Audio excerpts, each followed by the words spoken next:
Mark III version of BMW's 1 Series gets a new platform, a new drive layout and a cutting-edge range of engines. It's sleeker, lighter, safer, more practical and more efficient than before.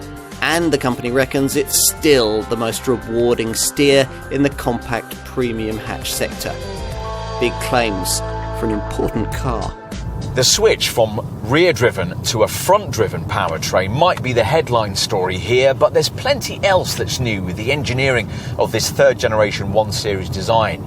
The Bavarian maker's aim was to repackage this model to a more conventional formula, but deliver that in a very BMW kind of way. And that's essentially how this car has turned out.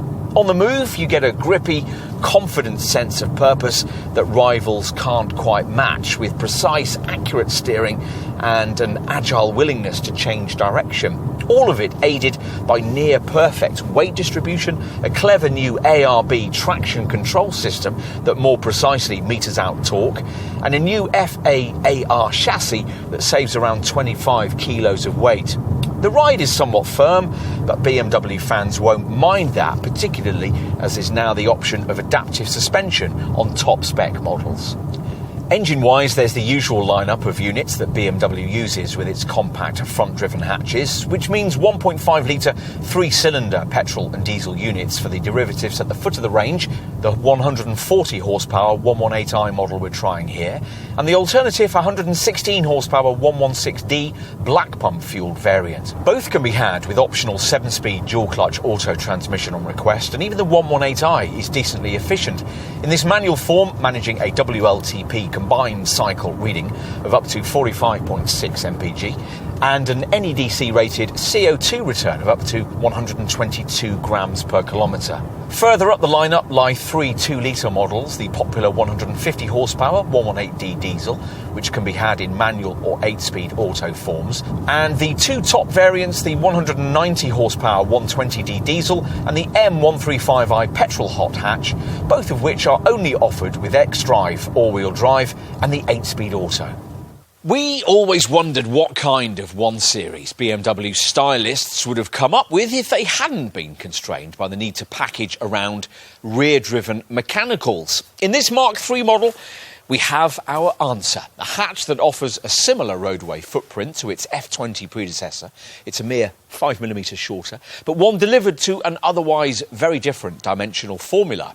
Much like its direct segment rivals, it's around 4.3 metres long, about 1.4 metres tall and around 1.7 metres wide, but that makes this car's proportions quite different to those of that previous model. This F40 series design sitting 34mm wider and 13mm higher than the old car. There's plenty else that's different here too. The profile perspective revealing a more wedge-shaped silhouette and a pronounced shark-style nose. The front is also very different from anything BMW has previously served up in one of its compact models. That's partly because of the adoption of this larger grille, which expands the usual pair of kidney-shaped intakes and joins them in the middle. Up front, you're served up a premium slice of cabin architecture borrowed from the current G20 3 Series model, which means it's very nice indeed. Soft touch surfaces and the solid feel of all the fixtures and fittings is matched on plusher models by things like contrast stitching and these intricate extended lighting door panel strips. There's plenty of luxury segment technology too, particularly if you pay more for the Live Cockpit Professional package we have here, which matches a 10.25-inch virtual instrument binnacle screen with a classy centre dash iDrive monitor of the same size. There's some clever stuff incorporated into this extra cost setup, including what BMW calls an intelligent personal assistant, which is there to answer questions you can voice to the car as you drive it. Even the lesser Live Cockpit Plus media package gives you quite a lot, including Apple CarPlay, smartphone mirroring, though you only get that for a year before you have to pay for it. Many of the various connected drive digital services are also life limited before becoming chargeable. Finding the ideal driving position is easy, the redesigned seats are very comfortable, and there's plenty of interior storage space. Time to take a seat in the back.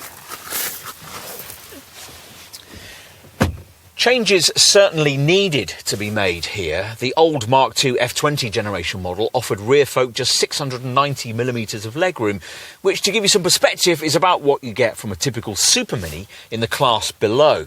In this F40 series car, that figure has increased by 33mm. Essentially, there's about 10mm more room than you get in a comparable Mercedes A-Class. And it feels like more because the car's hip point has been raised and the seat backs are scalloped to make more room for your knees.